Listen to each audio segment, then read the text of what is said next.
সবাইকে আসসালামু আলাইকুম। ম্যাথমেটিক্স ক্লাসরুমের পক্ষ থেকে শুভেচ্ছা। পরিমিত লেকচার সিরিজের পার্ট 4 এ আপনাদের সবাইকে স্বাগত জানাচ্ছি।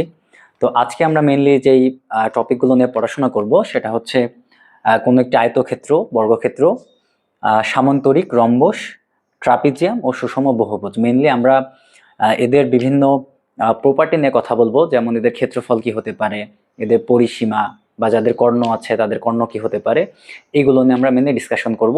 এবং আমাদের পার্ট 1 এবং পার্ট 2 তে 16.1 আমাদের যেই থিওরি পার্টগুলো আছে সেগুলো পড়া হয়ে গিয়েছে, এবং আমরা পার্ট 3 তে যেটা দেখেছি সেটা হচ্ছে কোনো একটা ত্রিভুজের পরিবৃত্ত এবং অন্তর্বৃত্ত এবং তাদের মধ্যকার যে সম্পর্কগুলো আছে আমরা সেগুলো রিলেট করার চেষ্টা করেছি এবং আমরা কিছু এক্সাম্পল দেখেছি।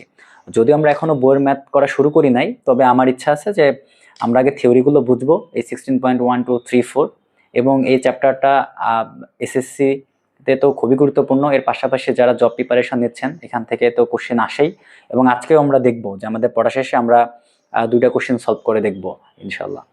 তো ঠিক আছে, তাহলে আমরা শুরু করি। তো আমরা আয়তক্ষেত্র দিয়ে শুরু করতে পারি। ঠিক আছে, তাহলে আমরা আয়তক্ষেত্র নিয়ে আলোচনা শুরু করি। তো এখন আয়তক্ষেত্র কাকে বলে? সেটা হচ্ছে একটা জ্যামিতিক ক্ষেত্র বা চারটা বাহু দ্বারা এমন আবদ্ধ একটা ক্ষেত্র যার বিপরীত বাহুগুলো সমান্তরাল হবে এবং দৈর্ঘ্যে সমান হবে। সমান্তরাল হবে এবং দৈর্ঘ্যে সমান হবে, তার মানে কি দাঁড়াচ্ছে? আমি ধরে নিলাম আমার এই যে এ বি সিডি এটি একটা আয়তক্ষেত্র। তাহলে এই যে এ বি বাহুর লেন্থকে আমি ধরে নিলাম এ, তাহলে আমার এই সিডি বাহুর লেন্থ হবে এ এবং এরা প্যারালাল হবে বা সমান্তরাল হবে।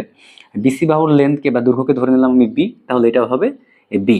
আর প্যারালাল হতে হলে কি আমরা জানি যে দুইটা লাইনকে প্যারালাল হতে হলে তাদের মধ্যবর্তী দূরত্ব প্রত্যেকটা পয়েন্টে কি হতে হয়? ইকুয়াল হতে হয়। মানে এই দূরত্বও যা, এই দূরত্বও তাই, এই দূরত্বও তাই। তো আবার আরেকটা সেন্সে আমরা বলতে পারি, এই যে কোনো বিন্দু থেকে আরেকটা বিন্দুর একটা লাইনের দূরত্ব মিনিমাম কখন হয়? যখন তারা পরস্পর লম্ব থাকে। তার মানে এটা 90 ডিগ্রি হতে হবে।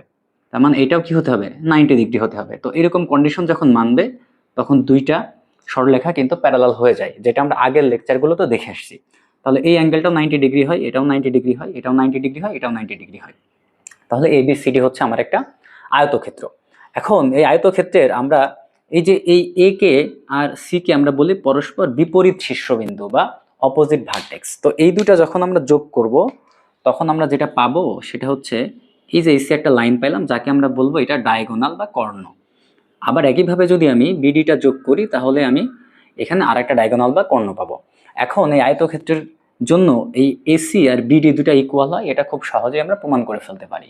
কারণ কি, যে আপনি ধরেন এই ট্রায়াঙ্গেলটা নিচ্ছেন আর এই ট্রায়াঙ্গেলটা নিচ্ছেন, মানে এ B C triangle R A B D triangle যদি নেন, দেখেন আপনার এই যে এই বাহু এইটার দুইটারই হচ্ছে কমন সাইড। তারপরে দেখেন এটারও বি, এটারও বি, এটা রাইট অ্যাঙ্গেল, এটা রাইট অ্যাঙ্গেল, তার মানে দুইটা ট্রায়াঙ্গেল আসলে কনগ্রুয়েন্স হয়ে যায় কিংবা সর্বসম হয়ে যায়। তার মানে বিডি আর এসি ইকুয়াল হয়ে যায়। তো এটা আসলে আমাদের দেখার ব্যাপার না।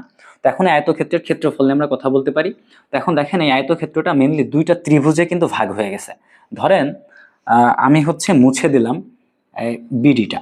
আমি যদি বিডি কর্ণটা মুছে দিই তাহলে এখন দেখেন তো আমার যে টোটাল এবিসিড আয়তক্ষেত্রটা ছিল এটাকে আমি বলতে পারি না যে আমার এই পাশের এই ত্রিভুজের ক্ষেত্রফল আর উপরের ত্রিভুজের ক্ষেত্রফল।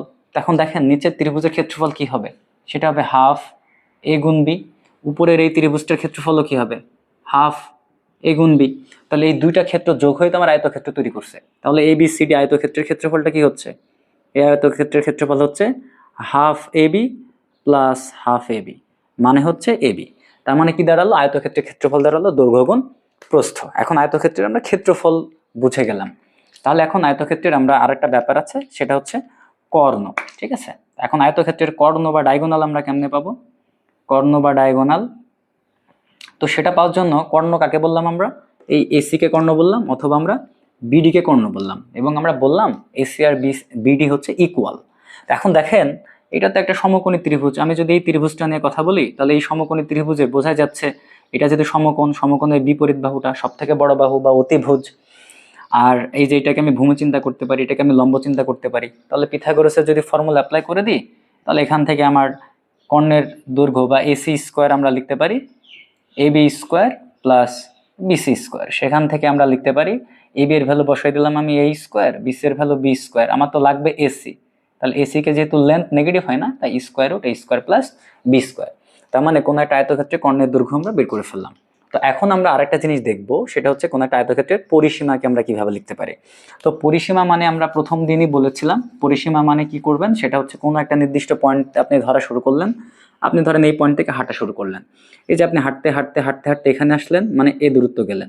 এখান থেকে হাঁটতে হাঁটতে হাঁটতে হাঁটতে এখানে গেলেন, মানে বি দূরত্ব গেলেন। এখান থেকে হাঁটতে হাঁটতে ডি দূরত্ব গেলেন, মানে আবার এ আসলেন। এখান থেকে হাঁটতে হাঁটতে আবার এতে ফিরে আসলেন, মানে আবার বি আসলেন। তার মানে কি ঘটনা ঘটছে, আপনি এ গেছেন, আপনি বি গেছেন, আপনি আবার এ গেছেন, আপনি আবার বি আসছেন। তার মানে 2a প্লাস 2b, মানে 2 ইন্টু এ প্লাস বি। তার মানে আয়তক্ষেত্রের পরিসীমা বা এটাকে কি বলা যায়, পেরিমিটার, সেটা হচ্ছে আপনার 2 ইন্টু দৈর্ঘ্য যোগ প্রস্থ। তাহলে আমরা আয়তক্ষেত্র বুঝে গেলাম। এখন আমরা যেটা দেখব সেটা হচ্ছে বর্গক্ষেত্র। তো এখন বর্গক্ষেত্র আসলে কি, বর্গক্ষেত্রের আয়তক্ষেত্রের মধ্যে খুব একটা পার্থক্য নাই, দুটো একই জিনিস। আপনি একটা আয়তক্ষেত্রকেই আপনি বর্গক্ষেত্র বানাই ফেলতে পারেন। এখন একটা আয়তক্ষেত্রকে আপনি কিভাবে বর্গক্ষেত্র বানাবেন, এই জন্য যেটা করতে হবে, বর্গক্ষেত্র একটা বিশেষ ধরনের আয়তক্ষেত্র যার 4টা বাহুই আসলে সমান হবে। ঠিক আছে, তার মানে এটা একটা বিশেষ ধরনের আয়তক্ষেত্র। এখন আয়তক্ষেত্রে কি হয়, দৈর্ঘ্য প্রস্থ সাধারণত আলাদা হয়, কিন্তু বর্গক্ষেত্রের ক্ষেত্রে দৈর্ঘ্য প্রস্থ ইকুয়াল হয়ে যাবে। তাহলে আমরা এখন একটা বর্গক্ষেত্র এঁকে ফেলি, বা এই আয়তটাকে আমরা একটা বর্গ বানায় ফেলি। এখন এটাকে বর্গ বানাতে হলে কি করতে হবে, আচ্ছা এটাকে আমি মুছে নিই, মুছে পরিষ্কার করে নিয়ে তারপরে আমরা এটা থেকে বর্গক্ষেত্র আঁকাই। তাহলে আমরা আয়তক্ষেত্র থেকে বর্গক্ষেত্র যেতে চাচ্ছি। তাহলে ধরেন আমার এই যে এইরকম আয়তক্ষেত্রটা ছিল, ঠিক আছে। তো এটা নাম দিয়েছিলাম আমরা এ বি, সরি ভার্টেক্সগুলো ক্যাপিটাল লেটারে লিখতে হয়, বা শীর্ষবিন্দুগুলো সি ডি। এখন এটার দৈর্ঘ্য ছিল আমার এ, এটাও ছিল আমার এ, এটা ছিল আমার বি, এটা ছিল আমার বি। আমি এখন চাচ্ছি এই আয়তক্ষেত্রটাকে বর্গক্ষেত্র বানাই ফেলতে। এখন কন্ডিশন কি, যে বর্গক্ষেত্র একটা বিশেষ ধরনের আয়তক্ষেত্র যার 4টা বাহু সমান হবে। তো এখন দেখেন এই বাহুটা তো বড় ছিল, কিন্তু আমার এখানে আঁকার মতো জায়গা নাই। তাই আমি ধরে নিলাম যে আমার এটাই আমার ছিল এ, এটা ছিল আমার বি, এটা ছিল আমার বি, এটা ছিল আমার এ। ঠিক আছে, তাহলে এখন আমি এই বিকে এ বানাই ফেলতে চাই। এখন বিকে বানাতে হলে করতে হবে কি, আমি কিছু পরিমাণ অংশ কেটে নিলাম। ধরেন আমি যদি এই পরিমাণ অংশ কেটে নিই, আমি যদি এখান থেকে এই পরিমাণ অংশ কেটে নিই, মানে বিকে যদি আমি ছোট করে ফেলি, তখন আমার ওই বি হয়ে যাবে এ। ঠিক আছে, তাহলে এখন এটা হয়ে গেল কি, আমার বি হয়ে গেল এ, আমার এই বি হয়ে গেল কি, আমার এ। তাহলে এটার নাম ধরেন আমার এই বিটা এখান থেকে সরে এসে এখানে চলে আসলো বি, সিটা সরে আসলে এখানে চলে আসলো সি। তাহলে এই যে অংশটা, এটাকে আমরা বলতেছি বর্গক্ষেত্র। তাহলে বর্গক্ষেত্রের ক্ষেত্রফল কি দাঁড়াবে, বর্গক্ষেত্র এ বি সি ডি, সে দৈর্ঘ্য গুণ প্রস্থ করলে এ ইন্টু এ, মানে এ স্কোয়ার। একইভাবে যদি বর্গক্ষেত্রের আমরা কর্ণ বা ডায়াগোনাল বের করতে চাই, সেটা হবে এইটা অথবা এইটা। সেখানে আপনি পিথাগোরাসের ফর্মুলা অ্যাপ্লাই করে দিলে আপনি দেখতে পারবেন যে কর্ণ এসি ইজ ইকাল টু, লিখতে পারবেন যে root over a square plus A square, মানে 2 ইন্টু এ স্কোয়ার। তো এখান থেকে √2 থাকে, আর রুটের মধ্যে থেকে এ স্কোয়ার বের হয়ে গেলে এ থাকে। তাহলে আপনি এখান থেকে কর্ণ বুঝে গেলেন। এর পরিসীমা মানে 4টা বাহুর যোগফল। তাহলে এটা কি হবে, তাহলে পরিসীমা হবে 4a। তাহলে আপনি বর্গক্ষেত্র বুঝে গেলেন। এখন আমরা দেখব সেটা হচ্ছে কোন একটা সামান্তরিক নিয়ে আমরা একটু ডিসকাশন করি। ঠিক আছে, তাহলে সামান্তরিকের আমাদের ডেফিনেশন জানতে হবে বা সংজ্ঞা জানতে হবে, তারপর এটা সামান্তরিক কিভাবে আঁকা যায় বা তার ক্ষেত্রফল আমরা এগুলা বের করা শিখবো। তাহলে এখন আমরা দেখব সামান্তরিক। সামান্তরিক এটাকে বলা হয় প্যারালেলোগ্রাম। ঠিক আছে, তাহলে সামান্তরিক মানে কি, সামান্তরিক মানে হচ্ছে ধরেন আপনার কাছে একটা আয়তক্ষেত্র আছে, আপনি এই আয়তক্ষেত্রের একটা কর্নারে ধরেন আপনি কি করলেন, একটা ঘুষে দিলেন। হ্যাঁ, তাহলে যেটা হবে এই কর্নারটাকে দেবে যাবে, তাহলে ওই কর্নারটাও কিন্তু ওইদিকে চলে যাবে। তো গিয়ে আলটিমেটলি সে ধরেন এই টাইপের কিছু একটা হয়ে গেল। হ্যাঁ, তো এইটাকেই আমরা বলতেছি সামান্তরিক। সামান্তরিক হতে হলে কি হতে হবে, এই অ্যাঙ্গেলগুলো 90 ডিগ্রি থাকা যাবে না, অ্যাঙ্গেলগুলো অন্য যে কোনো অ্যাঙ্গেল হবে, কিন্তু অপোজিট সাইডগুলো, বিপরীত যেই বাহুগুলো আছে সেগুলোকে কিন্তু আপনার এখনো সমান্তরাল হতে হবে। তাহলে আমি এখন এটা মুছে দিলাম। তাহলে ধরেন আমার এই যে এটাই হয়ে গেছে এখন একটা সামান্তরিক। ঠিক আছে, তাহলে এই যে ABCD এটাই হয়ে গেছে আমার একটা ABCD, এটা হয়ে গেছে আমার একটা সামান্তরিক। এখন এটা হতে হলে কি হতে হবে, এই যে AB সাইডের লেন্থ যদি A হয়, এটাকেও A হতে হবে, এটা যদি B হয় এটাকেও B হতে হবে, এবং AB আর CD হতে হবে সমান্তরাল বা প্যারালাল, আর AD আর আপনার বিসি, এই দুটাকে হতে হবে প্যারালাল। এখন এই দুইটা প্যারালাল হওয়া মানে কি, এই এডি আর বিসি প্যারালাল হওয়া মানে এই যে এই কোণ আর এই কোণ কিন্তু সমান, কারণ এরা হচ্ছে কোরেসপন্ডিং অ্যাঙ্গেল বা ইকুয়াল অ্যাঙ্গেল, ঠিক আছে, বা অনুরূপ কোণ যাকে আমরা বলতেছি। আবার একইভাবে আপনি দেখাতে পারবেন যে এই যে এটাকে আপনি বাড়াই দিলেন, তাহলে এই যে এই কোণ আর এই কোণ ইকুয়াল হবে। হ্যাঁ, তো ওইগুলো নিয়ে আমাদের ডিসকাশন করব। তার আগে আমরা একটা অ্যানালাইসিস নিয়ে একটু কথা বলি।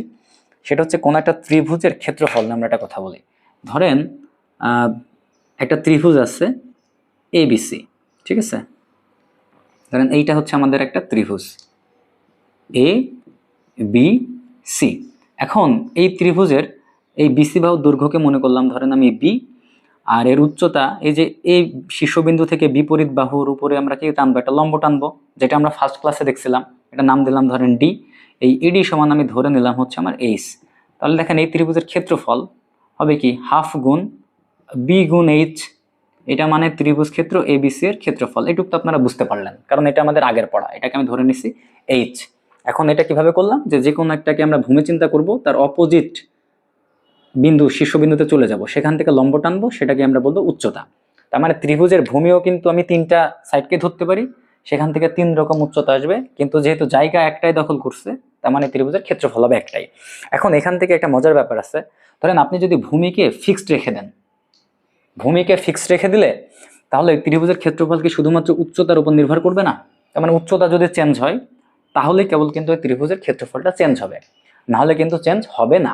এখন ধরেন আমি একটা কাজ করতে পারি, সেটা আমি কি কাজ করতে পারি, আমরা তো এটা অলরেডি জানি, যদি দুইটা রেখা সমান্তরাল হয় তাহলে তাদের মধ্যবর্তী লম্ব দূরত্ব প্রত্যেকটা জায়গায় কি হবে, ইকুয়াল হবে। তো আমি করলাম কি, আমি এই এ বিন্দু দিয়ে বিসি রেখার সমান্তরাল একটা রেখা টানবো।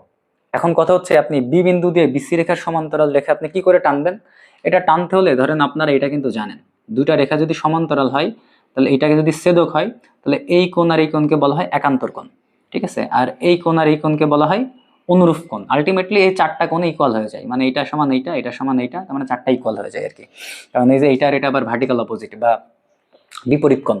তো এখন এটার জন্য আমি কি করব, আমি এক কাজ করতে পারি, এই যে এই সাইডে আমি এই অ্যাঙ্গেল টাকতে পারি, অথবা এই যে এই সাইডে আমি এই অ্যাঙ্গেল টাকতে পারি। তো ধরেন আমি যে কোনো একটা অ্যাঙ্গেল আঁকছি, একে আমি এটা বানাই ফেলছি, ওকে। তো প্যারালাল আমি বানাই ফেলছি। তো প্যারালাল বানালে যেটা হবে, ধরেন এখানে আমি একটা বিন্দু নিলাম, ওই বিন্দুটার নাম দিলাম ধরেন পি। আমি এখানে একটা বিন্দু দিলাম, ধরেন নাম দিলাম আমি কিউ। এখন দেখেন তো, এখন যদি আমার একটা নতুন ত্রিভুজ তৈরি হয় বিপিসি, এখন বিপিসি ত্রিভুজের ক্ষেত্রফল তাহলে কি হতে পারে, আমরা সেটা নিয়ে মেনলি কথা বলার জন্য এই কাজটা করলাম। তাহলে এখন দেখেন আমি এই যে এইটা যোগ করে দিলাম, আমি এইটা কি করে দিলাম, যোগ করে দিলাম। এখন বিপিসি ত্রিভুজের ক্ষেত্রফলের জন্য দেখেন আমি বিসিকে যদি ভূমি চিন্তা করি তাহলে এইটুকু আমার ঠিক আছে, এখন আমার উচ্চতা নিয়ে কথা বলতে হবে। তাহলে বিপিসি ত্রিভুজের উচ্চতাটা কি হবে, তাহলে বিসিকে যেহেতু ভূমি চিন্তা করছি, তাহলে বি বিন্দু থেকে গেলাম, সি বিন্দু থেকে গেলাম, তাহলে অপোজিট ভার্টেক্স বা শীর্ষবিন্দু পাচ্ছি পি। তাহলে পি থেকে আমি এখন কি করব, লম্ব টানবো, কার উপরে টানবো, বিসির উপরে টানবো।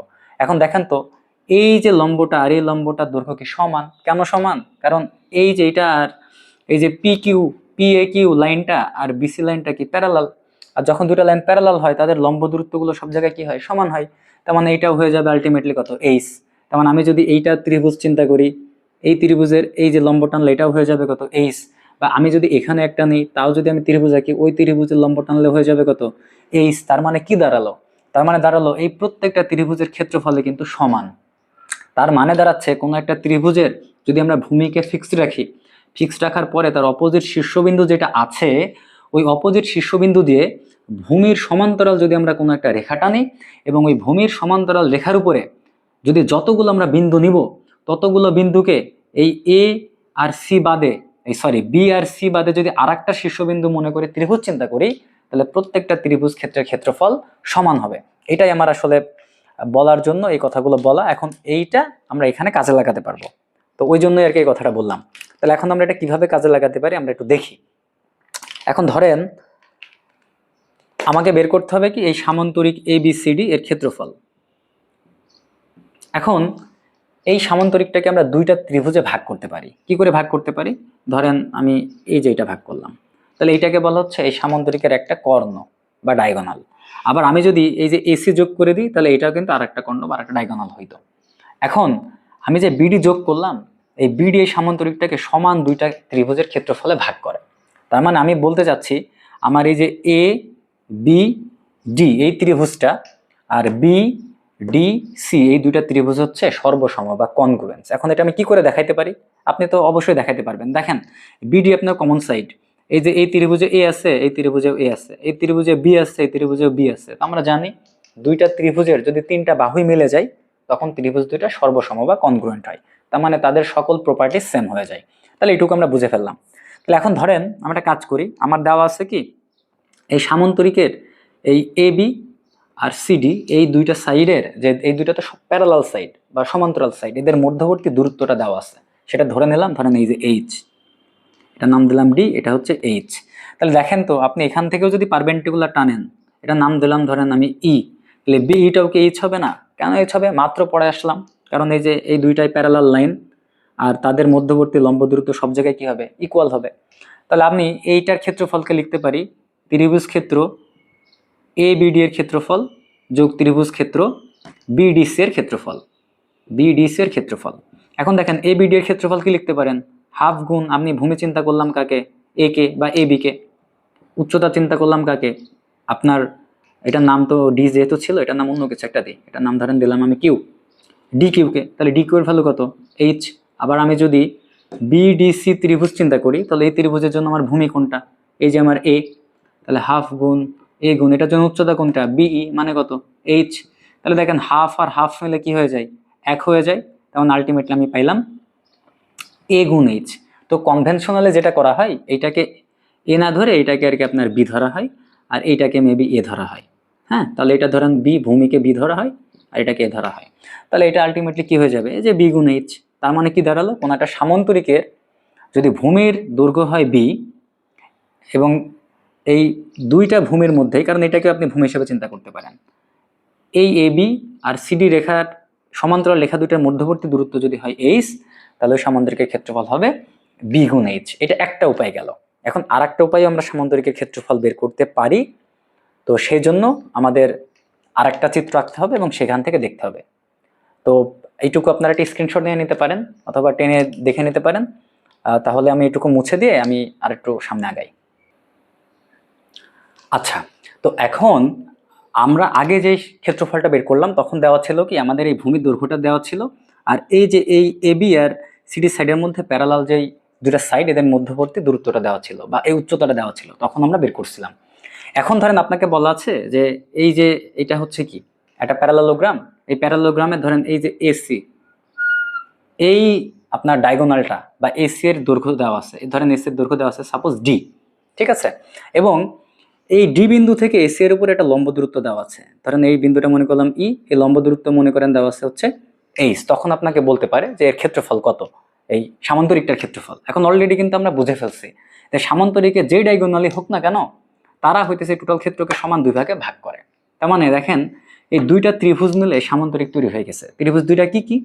এবিসি ত্রিভুজ আর এডিসি ত্রিভুজ। এই দুইটা ত্রিভুজের ক্ষেত্রফল যোগ করে দিলেই আমি এবিসিডি সামান্তরিকের ক্ষেত্রফল পেয়ে যাব। ঠিক আছে, তাহলে এখন ধরেন এই যে এটা বি, এটাও বি, হ্যাঁ, এটুকু ধরেন দেওয়া আছে আর এই হাইটটা দেওয়া আছে। তাহলে এখন আপনি কি করে বের করবেন? আচ্ছা, এগুলো এখন দেওয়া নাই, এগুলো দেওয়া থাকলে তো আমি ওইভাবে করতাম।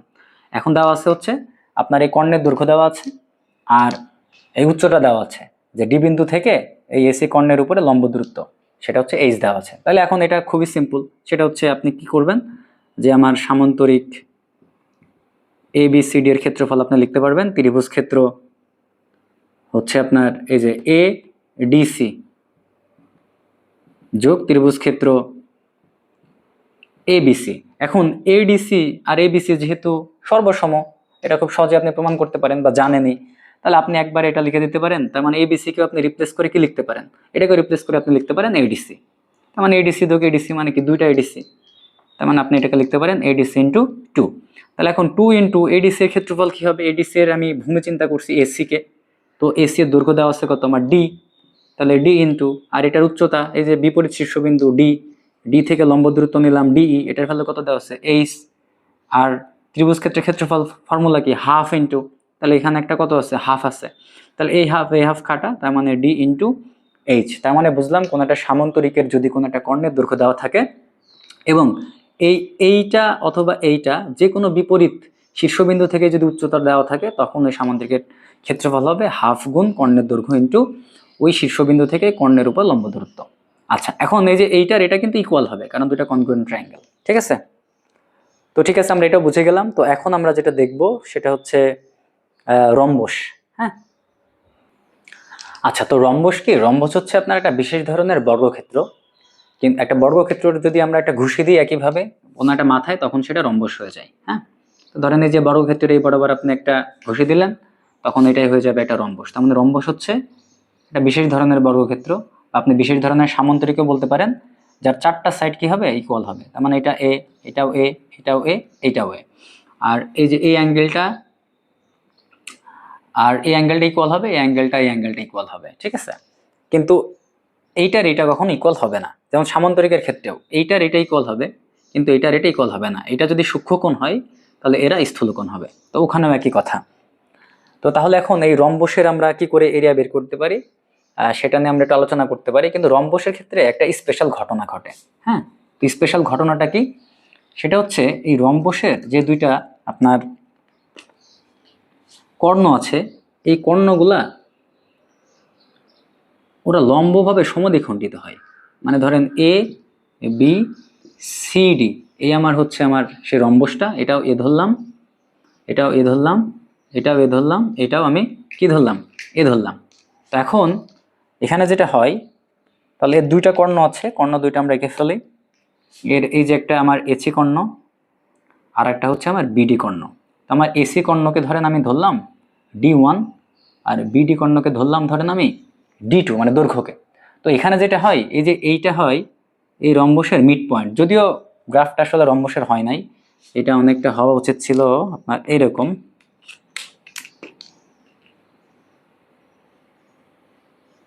এটা অনেকটা এরকম হওয়া উচিত ছিল আর কি, অনেকটা।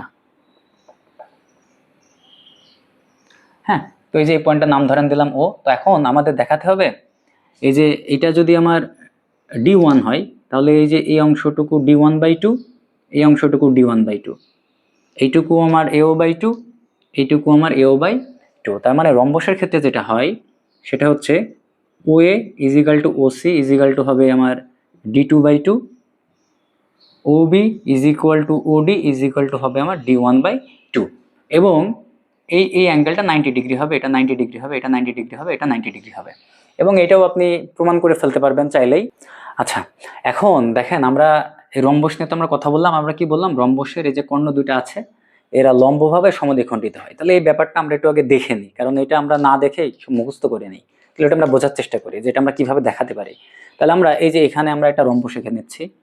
ধরেন এই যে এটা হচ্ছে আমার একটা রম্বস। হ্যাঁ, এটা আমার রম্বস, ABCD আমার রম্বস। এখন ধরেন আমি প্রথম আগে এই ডায়াগোনালটা আঁকলাম। আমি আগে একটা ডায়াগোনাল আঁকি। ঠিক আছে, আমি আগে একটা ডায়াগোনাল আঁকি।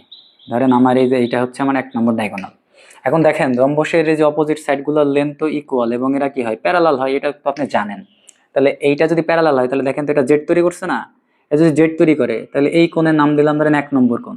তাহলে এইটাও তৈরি করবে কয় নম্বর কোণ? 1 নম্বর কোণ। আপনি এটুকু বুঝে গেছেন, জেড তৈরি করছে। আবার দেখেন এই যে এইটাও জেড তৈরি করছে না? তাহলে এই যে এইটাও কিন্তু জেড। তাহলে ধরেন এইটার যদি নাম দেন আপনি 2 নম্বর কোণ, তাহলে এইটাও কিন্তু আপনার হয়ে যাচ্ছে কয় নম্বর কোণ? 2 নম্বর কোণ। আপনি এটুকু বুঝে গেলেন। ঠিক আছে, তারপরে ধরেন আমি এই যে এইটা আঁকলাম, এটা মিলল কোন বিন্দুতে? ও বিন্দুতে। এখন দেখেন, আচ্ছা এটা অন্য কালার দিয়ে আঁকলে মনে হয় বেটার হতো, তাহলে আপনাদের জন্য বুঝতে সুবিধা হইতো। আর কোণগুলাও আমি একটু কালার দিয়ে আঁকি। হ্যাঁ, 2 নম্বর কোণ হচ্ছে, আচ্ছা 2 নম্বর কোণ দিলে তো আপনি বুঝতে পারবেন। তারপরেও আমি ধরেন এইটা আমার 2 নম্বর কোণ, এটা আমার 2 নম্বর কোণ। ঠিক আছে, তাহলে আমি এখন লাল কালার দিয়ে আমি এটা আঁকি। তাহলে এখন দেখেন এই যে এখানে আবার জেড তৈরি করছে, তাহলে এটাকে ধরেন আপনি দিলেন 3 নম্বর কোণ, তাহলে এইটাও আপনার 3 নম্বর কোণ। এখন আবার দেখেন এই যে এইটা জেড তৈরি করছে, যদি জেড তৈরি করে থাকে সেগুলো আপনার কি হবে? একান্তর কোণ হবে, অল্টারনেট অ্যাঙ্গেল হবে এবং সেগুলি ইকুয়াল হবে। যেমন এই যে এটা একটা জেড তৈরি করছে, আবার এই যে এইটা একটা কি তৈরি করছে, জেড তৈরি করছে। তাহলে এখন দেখেন এখান থেকে আপনি কি বলতে পারেন, এই যে এইটা যেহেতু জেড তৈরি করছে, তাহলে আপনার এই অ্যাঙ্গেলটা আর এই অ্যাঙ্গেলটা ইকুয়াল, তাহলে এটাকে 4 নম্বর বললে এটাও কয় নম্বর কোণ হবে, 4 নম্বর কোণ হবে। আচ্ছা, এটা তো ও ছিল। আর এখান থেকে বোঝা যাচ্ছে যে আপনার এইটা আর এইটা ইকুয়াল হবে, কারণ এর অপোজিট অ্যাঙ্গেল, এইটা আর এটা ইকুয়াল হবে, এটা হচ্ছে অপোজিট অ্যাঙ্গেল। তাহলে আপনি কোনগুলা বুঝে গেলেন। এখন আপনাকে দেখাতে হবে যে, আগে আমি দেখাবো যে A O is equal to OC, তারপরে দেখাবো আপনার বিও ইজ ইকুয়াল টু ওডি। আগে এইটুকু দেখাবো, তারপরে যদি আমি দেখাই ফেলতে পারি কোনোভাবে এই 4টা কোণই সমান, তখন যেহেতু কেন্দ্রে 360 ডিগ্রি কোণ তৈরি করে, 4টা কোণ যেহেতু সমান, তাহলে 4 দিয়ে ভাগ করলে কত ডিগ্রি হবে, 90 ডিগ্রি হবে, তখন তারা পারপেন্ডিকুলার হচ্ছে, আর কোনো উপায় নাই। তাহলে আমার প্রথম কাজ হচ্ছে দেখানো যে আগে এরা সমদ্বিখণ্ডিত হয়। লম্বভাবে সমদ্বিখণ্ডিত হয় কেন, এটা পরের ব্যাপার। আগে আমরা দেখাবো যে এ ও আর ওসি ইকুয়াল, বিও আর ওডি ইকুয়াল। তাহলে এখন আপনারা এইটুকু বুঝে গেলেন। তাহলে এখন এটা বোঝার জন্য তাহলে আমি এখন একটা কাজ করি, আমরা এখানে আরেকটা ফিগার আঁকাই, সেখান থেকে আমরা এটা আরেকটু ভালো করে ক্লিয়ার হয়ে বুঝবো। এখন আমরা কোনগুলো বুঝতে পারলাম, কোনটার কোনটা সমান। তাহলে এখন আমরা এখানে হচ্ছে একটা ফিগার এঁকে ফেলি।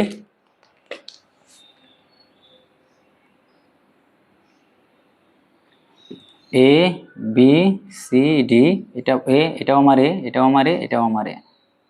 আচ্ছা, আঁকলাম আঁকলাম, এটা আমার ও। এখন দেখেন আমি দুটা ত্রিভুজ নিয়ে কথা বলি, ঠিক আছে? আমি কোন কোন ত্রিভুজ নিয়ে কথা বলবো, আমি ধরেন এই ত্রিভুজ নিয়ে কথা বলবো আর এই ত্রিভুজ নিয়ে কথা বলবো। এখন এই দুইটা ত্রিভুজে কোনগুলা কোনটা কোনটা ছিল আমরা সেটা একটু এই ত্রিভুজটা থেকে আমরা লিখে ফেলি। দেখেন 3 নম্বর কোণ ছিল, তাইলে লাল যেই কালার ছিল আমি সেই কালার দিয়ে লিখি। 3 নম্বর কোণ ছিল, এই যে এটা ছিল আমার 3 নম্বর কোণ, আর এই ত্রিভুজের জন্য এটা ছিল আমার 3 নম্বর কোণ। এই যে 3, এই যে 3। আচ্ছা, তারপরে দেখেন এখানে আমার 1 নম্বর কোণ ছিল, এখানে আমার 1 নম্বর কোণ ছিল, তাহলে আমি সেটাও লিখে ফেলি। এই যে এটা আমার হচ্ছে 1 নম্বর কোণ, এটা আমার হচ্ছে 1 নম্বর কোণ। আচ্ছা, এখন দেখেন এই দুইটা তো ভার্টিক্যাল অপোজিট অ্যাঙ্গেল, তার মানে এই কোণ আর এই কোণ তো ইকুয়াল হবে। যদি ক্রস তৈরি করে আমরা তো জানি এই দুটো ইকুয়াল হয়। তাহলে এই ত্রিভুজের 3টা কোণ, এই ত্রিভুজের 3টা কোণ ইকুয়াল। আবার দেখেন এখন 3টা কোণ ইকুয়াল হলে আপনি কিন্তু শিওর না যে ত্রিভুজ দুইটা দেখতে একই রকম আকারের হবে। কিন্তু যখন আপনি দেখতেছেন 3টা কোণের সাথে সাথে একটা সাইড আর এরও একটা সাইড মিলে গেছে, তখন এই দুইটা ত্রিভুজ সর্বসম বা কনগ্রুয়েন্ট হওয়া বা একই রকম দেখতে হওয়া ছাড়া আর কোনো উপায় নাই। তার মানে এই দুইটা সর্বসম প্রমাণিত করে ফেললেন। তাহলে এখন সর্বসম হওয়া মানে কি, এদের সাইডগুলোর লেন্থ ইকুয়াল হবে। এখন দেখেন এদের 1 নম্বর কোনটা আছে কোন সাইডের সাথে, এই সাইডের সাথে। এদের 1 নম্বর কোন আছে কোন সাইডের সাথে, এই সাইডের সাথে। তার মানে এখান থেকে আমি প্রমাণ করে ফেললাম এ ও ইজ ইকুয়াল টু ওসি। আবার দেখেন এর 3 নম্বর কোন আছে কোন সাইডের সাথে, এই সাইডের সাথে। এর 3 নম্বর কোন আছে কোন সাইডের সাথে, এই সাইডের সাথে। তখন আমি এখান থেকে প্রমাণ করে ফেললাম ওডি ইজ ইকুয়াল টু বিও। এখন দেখেন এ ও আর ওসি যদি ইকুয়াল হয়, তাহলে ও অবশ্যই কি এদের মিড পয়েন্ট। আবার বিও আর ওডি যদি ইকুয়াল হয়, তাহলে এদেরও অবশ্যই ও কি মধ্যবিন্দু। এটুক তো আপনারা বুঝতে পারলেন, মধ্যবিন্দু মধ্যবিন্দু। তার মানে আমরা প্রমাণ করে ফেললাম যে রম্বসের কর্ণ দুইটা কি করে, রম্বসের কর্ণ দুইটা হচ্ছে বাইসেক্ট করে বা সমদ্বিখণ্ডিত হয়। এখন কত হচ্ছে, এটা 90 ডিগ্রি হয় কিনা, পারপেন্ডিকুলারলি হয় কিনা, এটা আমরা এখন বোঝার চেষ্টা করব। তো এটা বুঝতে হলে আমরা করবো কি, এটা বুঝতে হলে আমরা আরেকটা চিত্র আঁকে ফেলি, ঠিক আছে? তো এটা বুঝতে হলে আমরা তাহলে এটা মুছে দিলাম, যে এখানে আমরা আরেকটা চিত্র আঁকি। এখন আমরা দেখাবো যে আমার হচ্ছে আপনার এই 4টা কোণ, এই যে এই কোণটা, এই কোণটা, এই কোণটা, এই কোণটা, 4টা কোণ ইকুয়াল হয়, এটা দেখাই ফেলতে পারলেই এই যে 360কে 4 দিয়ে ভাগ করে ফেলবো, 90 হয়ে যাবে।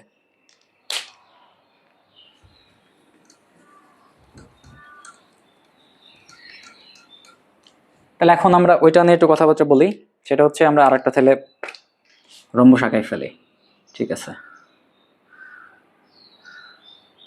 তাহলে আমার এ বি সি ডি, আচ্ছা এরকম ছিল, এরকম ছিল। এখন দেখেন এইটা এ, এটা এ, এটাও এ, এটাও এ। এখন আমার টার্গেট হচ্ছে এই কোণ আর এই কোণ তো ইকুয়াল, আমি জানি। কারণ কি, কারণ এরা ক্রস তৈরি করছে, মানে ভার্টিক্যাল অপোজিট। আবার এইটা আর এইটাও ইকুয়াল, কারণ এরাও ক্রস তৈরি করছে। এখন যদি আমি কোনোভাবে দেখাইতে পারি এই টিক মার্ক আর এই ক্রস মার্ক ইকুয়াল, তার মানে এই টিক মার্ক আর এই টিক মার্ক ইকুয়াল, তার মানে 4টা ইকুয়াল হয়ে যাবে। তখন এইটা দেখাই আমি। এখন এটা দেখানোর জন্য আমি কি করব, এটা দেখানোর জন্য খুবই প্রসেস সহজ। আমি হচ্ছে যে এই ত্রিভুজটা নিয়ে কথা বলবো আর এই ত্রিভুজটা নিয়ে কথা বলবো। মানে এখন আমি কথা বলবো ত্রিভুজ, আচ্ছা এগুলো এখন মুছে দিই, নাম দিয়ে দিই যা যা ছিল। এটা ছিল আমার ও বিন্দু। তাহলে এখন কথা বলবো আমি ত্রিভুজ এ বিও অ্যান্ড ত্রিভুজ বিসিও। এখন দেখেন কোনগুলো আমি এখন এখান থেকে লিখে ফেলি। এই যে আমার এটা ছিল 2 নম্বর কোণ, 2 নম্বর কোণ। আচ্ছা, এটা ছিল আমার 1 নম্বর কোণ, এটা আমার 1 নম্বর কোণ, ঠিক আছে। আচ্ছা আচ্ছা, আমাদের তো কোণ টোন লাগবে না, আমরা তো এখন অলরেডি জানি যে আমার এ ও আর ও সি ইকুয়াল, এটা তো আমরা প্রমাণ করে আসছি, তাহলে তার কোনো প্যারাই নাই। তাহলে কোণ টোনের হিসাব বাদ দেন। হ্যাঁ, তাহলে আপনি কি ঘটনা ঘটতেছে দেখেন। এই যে আপনার এই ত্রিভুজের এ ও আর এই ত্রিভুজের ও সি এরা ইকুয়াল। এই যে এ বি আর বিসি এরা তো ধরেন ইকুয়াল, কারণ দুটাই এ। আর আমার বিও তো কমন সাইড, বিও তো কমন সাইড। তার মানে একটা ত্রিভুজের, দুইটা ত্রিভুজে যদি 3টা বাহু ইকুয়াল হয়ে যায়, তাহলে তাদের তো কনগ্রুয়েন্ট হওয়ার আর কোনো উপায় নাই। আর যদি কনগ্রুয়েন্ট হয়, তাহলে এই যে এর এই কোণ এর এই কোণ ইকুয়াল, এর এই কোণ এর এই কোণ ইকুয়াল, এর এই কোণ এই কোণ ইকুয়াল। তাহলে তাহলে যদি এই ঘটনা ঘটেই যায়, তাহলে আপনি কি পাচ্ছেন? তাহলে এই যে এই কোণ এই কোণ এই কোণ এই কোণ 4টা কোণ ইকুয়াল, আর 4টা কোণ ইকুয়াল হলে এই যে 4টা কোণ, এই যে এখানে কোণ টোটাল কোণ কত? 360 ডিগ্রি। তাহলে 360কে আপনি 4 দিয়ে ভাগ করেন, তাহলে 90 ডিগ্রি। তার মানে কি হলো? তার মানে রম্বসের যে কর্ণ বা ডায়াগোনাল দুইটা থাকে, তারা লম্বভাবে সমদ্বিখণ্ডিত করলে এই ব্যাপারটা আমরা প্রমাণ করে ফেললাম। এখন এই ব্যাপারটা প্রমাণ করার ফলে এখন আমরা রম্বসের ক্ষেত্রফল দেখবো, ঠিক আছে? তাহলে রম্বসের ক্ষেত্রফল দেখা খুবই সহজ। তাহলে আমরা যে কোনো একটা মুছে দিই আমরা এখন আমাদের কথাবার্তা আগাই ফেলি। আচ্ছা, তো আমরা অলরেডি প্রমাণ করে ফেলছি যে কোনো একটা রম্বসের, হ্যাঁ এটা তো আর কি সামুদ্রিক পড়া শেষ। তো কোনো একটা রম্বসের যে এই ডায়াগোনাল যে দুটো থাকে এসি আর বিডি, এই দুটো ডায়াগোনাল হচ্ছে পরস্পরকে লম্বভাবে সমদ্বিখণ্ডিত করে। তার মানে যে ওসি আর ওএ ইকুয়াল, ওবি আর ওডি ইকুয়াল, এবং এই যে এটাও 90 ডিগ্রি, এটাও 90 ডিগ্রি, এটাও 90 ডিগ্রি, এটাও 90 ডিগ্রি। আপনারা এটুকু বুঝতে পারছেন অলরেডি। তো এখন আমরা এই রম্বসটার ক্ষেত্রফলকে আমরা কি লিখতে পারি? এই যে ক্ষেত্রফল of rhombus A B C D, এটাকে দেখেন আমরা লিখতে পারি এই যে এই ত্রিভুজটা আর এই ত্রিভুজটাও কি কনগ্রুয়েন্ট, এই ত্রিভুজটা আর এই ত্রিভুজটা। তখন আপনি চাইলে লিখতে পারেন যে ত্রিভুজ ক্ষেত্র এবিসি প্লাস ত্রিভুজ ক্ষেত্র এডিসি। এখন দেখেন এবিসি আর এডিসি তো কনগ্রুয়েন্ট, এটা আগে থেকেই প্রমাণ করে আসছেন বা আপনি জানেন। তাহলে এখানে লিখতে পারেন এই যে এটাকেও মুছে দেন, এবিসিকে মুছে আপনি এডিসি লিখতে পারেন। তাহলে 2 ইন্টু ত্রিভুজ ক্ষেত্র এডিসি। তাহলে এখন 2 ইন্টু ত্রিভুজ ক্ষেত্র এডিসি, ঠিক না? তাহলে এখন দেখেন এডিসি এর ক্ষেত্রফলকে আপনি কি লিখতে পারেন? এডিসি এর যদি আমি ভূমি চিন্তা করি এসিকে, তাহলে হাফ ইন্টু ভূমি মানে এসি ইন্টু উচ্চতা, উচ্চতা মানে কি ওডি। এখন দেখেন তো ওডি আর ওবি ইকুয়াল, তাহলে আমি কি ওডি কে লিখতে পারি না যে বিডি বাই 2। তার মানে বিডি কে ধরছিলাম কত আমি ডি 2, তাহলে এটাকে আমি লিখতে পারি কত? ডি 2 বাই 2, কারণ এটাই আমার উচ্চতা এখন হয়ে যায়, কারণ এটা কি লম্ব। তাহলে এখন দেখেন half into 2 into half into এসির ভ্যালু লিখছি কত? এসি দেওয়া আছে আমার ডি 1 সাপোজ, ইন্টু ওডির ভ্যালু দেওয়া আছে কত? D 1 D 2 by 2। তাহলে এটার কাটা, তার মানে হাফ ডি 1 ডি 2। আচ্ছা, এটা একটু সাইডে লিখি, এটা মনে হয় দেখা যাচ্ছে না। তাহলে এইটুক তো আপনারা বুঝতে পারছেন। তাহলে এসির ভ্যালু আমি বসাই দিলাম, কোথায় বসাবো? ধরেন এখানে বসালাম। তাহলে এসির ভ্যালু হচ্ছে তার মানে 2 ইন্টু হাফ ইন্টু এই যে এই এসির ভ্যালু হচ্ছে আমার ডি 1 আর ওডির ভ্যালু হচ্ছে আমার ডি 2 বাই 2। তাহলে এই যে এটা কাটা, তার মানে হাফ ডি 1 ডি 2। তার মানে কোনো একটা রম্বসের যদি দুইটা ডায়াগোনালের দৈর্ঘ্য দেওয়া থাকে, একটা ডি 1 আর একটা ডি 2, তাহলে ওই রম্বসের ক্ষেত্রফল হবে হাফ ডি 1 ডি 2, মানে হাফ ইন্টু 1 নম্বর ডায়াগোনাল ইন্টু 2 নম্বর ডায়াগোনাল। তাহলে আপনারা রম্বসের ক্ষেত্রফল কিভাবে বের করতে হয় এটা আপনারা বুঝতে পারছেন। তো আজকের মতো আমরা এইটুকুই পড়বো, এবং নেক্সট দিন আমরা দেখব যে কিভাবে কোনো একটা সুষম বহুভুজ ব্যাপারটা কি, এবং সুষম বহুভুজের ক্ষেত্রফল বের করব। তার আগে আমরা ট্রাপিজিয়ামের ক্ষেত্রফলটাও দেখবো, কারণ লেকচারটা অনেক বড় হয়ে যাচ্ছে। তো আজকের মতো এখানে শেষ করলাম এই জন্য।